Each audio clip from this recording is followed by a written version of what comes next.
کچھ لوگ ہیں جن کے بارے میں اللہ کہتا خلطوا عملا صالحا وآخر سیئا، میرے کچھ بندے ایسے ہیں کبھی نیکی بھی کر لیتے ہیں کبھی گناہ بھی کر لیتے ہیں۔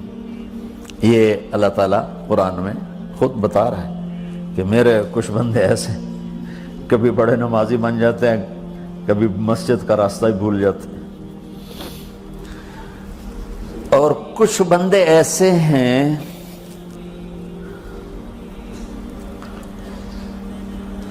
جنہوں نے جب سے آنکھ کھولی ہے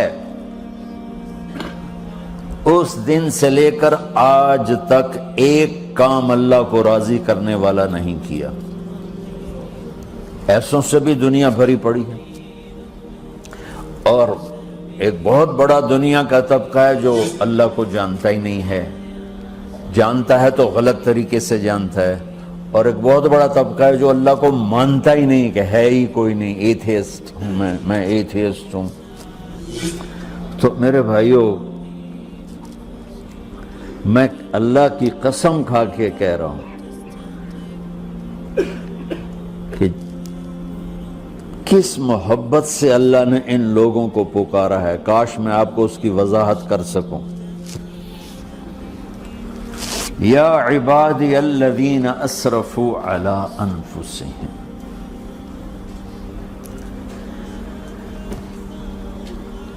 مجھے اپنے بیٹے پر بھی غصہ آتا ہے تو میں کہتا نکل جا، تو میری اولاد ہی نہیں ہے۔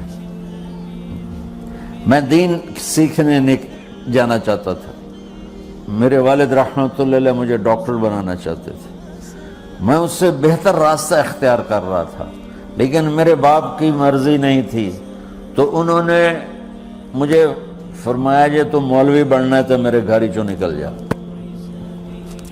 میرے کانوں میں وہ الفاظ آج بھی گونج رہے ہیں۔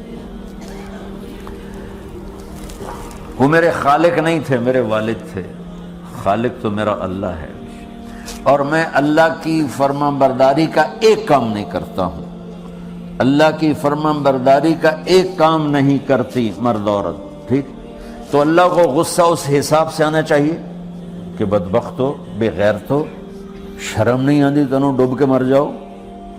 میں قربان جاؤں، اللہ کہتا ہے یا عبادی، او میرے بندو۔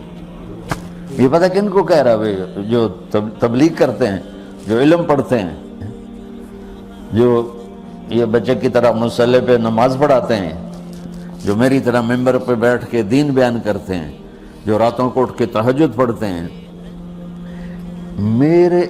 میرے بندو،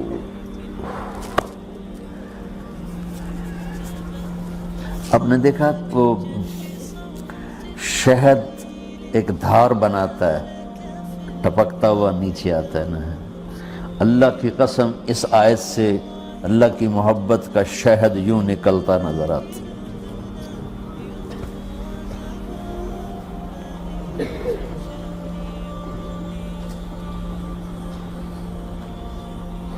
یا عبادی، اللہ کو کہنا تھا اوے نافرمانو، کہنا یہ چاہیے تھا جو آگے لفظ میں بتاؤں گا نا، پھر آپ کو خود بخود میری بات واضح ہو جائے گی۔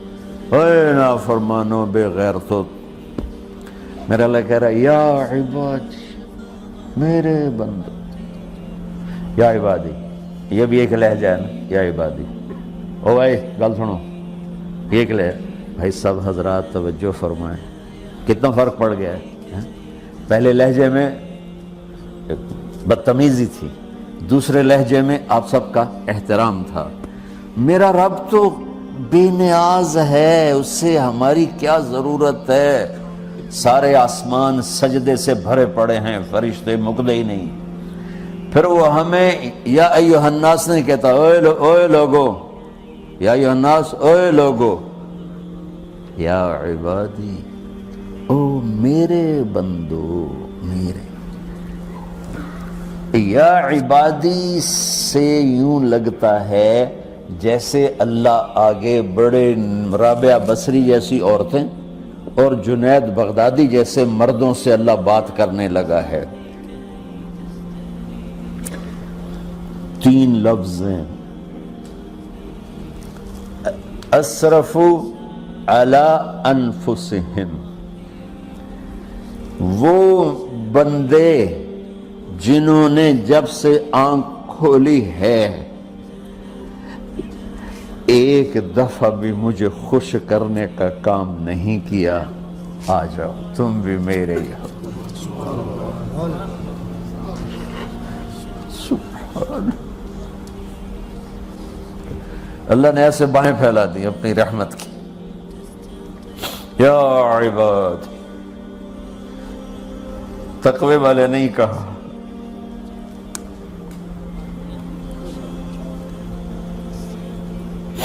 روزے والے نہیں کہا، پردے والی عورتوں کو نہیں کہا، حلال کمانے والے، تہجد پڑھنے والے، علم پڑھنے والے۔ علا علا علا کا مطلب یہاں بہت طاقتور ہے، عربی کے حرفوں کا بھی مطلب ہوتا ہے۔ علا کا یہاں مطلب ہے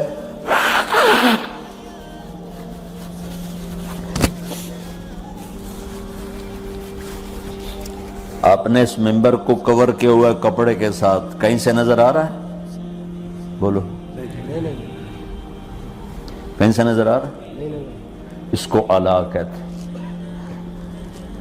اللہ کیا کہہ رہا ہے کہ جنہوں نے اتنے گناہ کیے ہیں کہ ان کا جسم گناہوں میں ڈوب گیا ہے، وہ نظر ہی نہیں آتا ہے، صرف اوپر گناہ ہی گناہ نظر آ رہا ہے،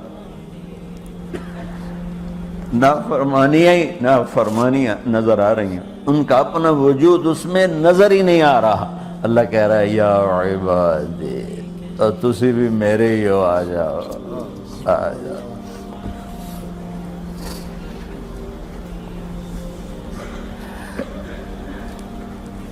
بتاؤ ایسے مہربان رب سے بغاوت کرنا ہے کوئی غیرت کی بات؟ چند روزہ زندگی کے پیچھے، چند ٹکوں کے پیچھے، چند پیسوں کے پیچھے، یا عبادی یا عبادی۔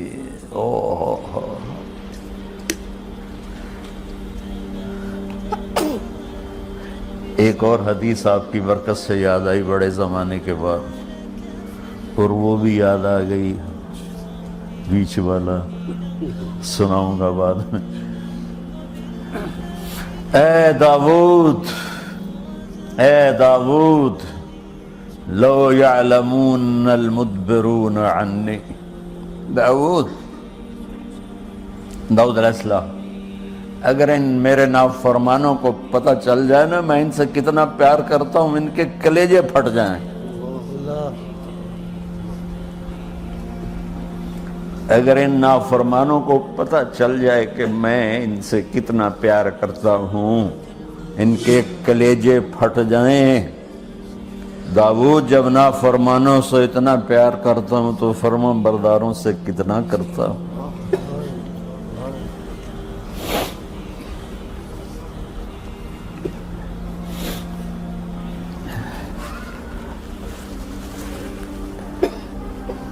آگے بات کیا کی ہے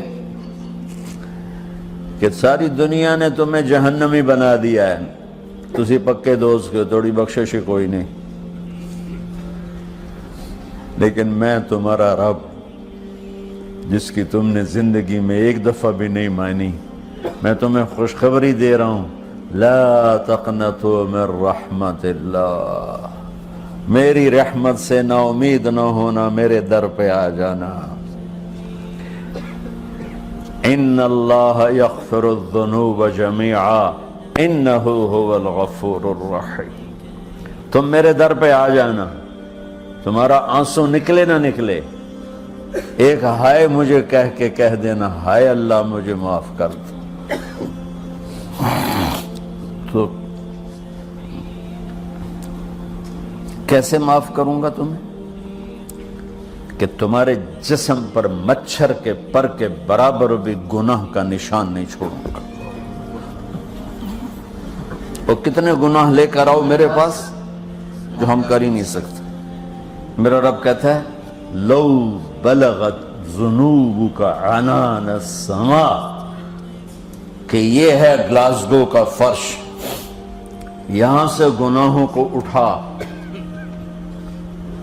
اور پوری زمین کو بھر دے، 24,000 کلومیٹر زمین کو بھر دے گناہوں سے، پھر زمین میں جگہ نہیں رہی تو اب گناہ کے اوپر گناہ ڈال، پھر اس جیسے بوری کے اوپر بوری ڈالی جاتی ہے جب ٹرالا بھر جاتا ہے، گناہ کے اوپر گناہ ڈال، پھر گناہ کے اوپر گناہ ڈال، پھر یہ تہ یوں یوں یوں بڑھاتے بڑھاتے میرے آسمان کی چھت کو لگاتے۔ ارے تم کیا سمجھو بھئی آسمان یہ نیلا ہے؟ یہ نیلا تو سورج کا رنگ ہے۔ آسمان کو تک تو کوئی سائنس پہنچ چکی ہے، نہ کوئی علم پہنچ سکتا ہے، نہ کوئی انسان، وہ اتنی اونچائی پر ہے۔ اور میرا رب کہہ رہا ہے کوئی عورت کوئی مرد اتنے گناہ کرے، یہ علاو کا بتا کہ زمین سے اٹھا کر آسمان کی چھت کو لگائے، ساری دنیا کے مفتی مہریں لگا کے فتویٰ دیں گے جہنمی ہے، بخشش کوئی نہیں، برباد ہو گیا، اس کے ساتھ کھانا پینا بھی بند کر دو، بائیکاٹ کر دو۔ اور اللہ کہتا ہے میرا بندہ صرف ایک باری آکھیں یا اللہ معاف کر، میں ساری معاف کر دوں، 100 باری نہیں، 100 دی تسبیح نہیں۔ ہم سے جو ناراض ہو جاتے ہیں کتنی منتیں کرواتے ہیں راضی ہونے کے لیے، ایک دفعہ معافی مانگنے پر کبھی کسی نے معاف کیا؟ نہ ماں معاف کرتی ہے، نہ باپ، نہ بیوی، نہ خامند، نہ بھائی، نہ دوست، اور باتیں بھی چھوٹی چھوٹی ہوتی ہیں۔ اور میرا اللہ کہہ رہا ہے کہ یہاں سے لے کر آسمان کی چھت تک تیرے گناہ ہوں، اور تو صرف آدھی زبان سے کہہ دے یا اللہ معاف کر دے، کہ میں سارے معاف کر دوں۔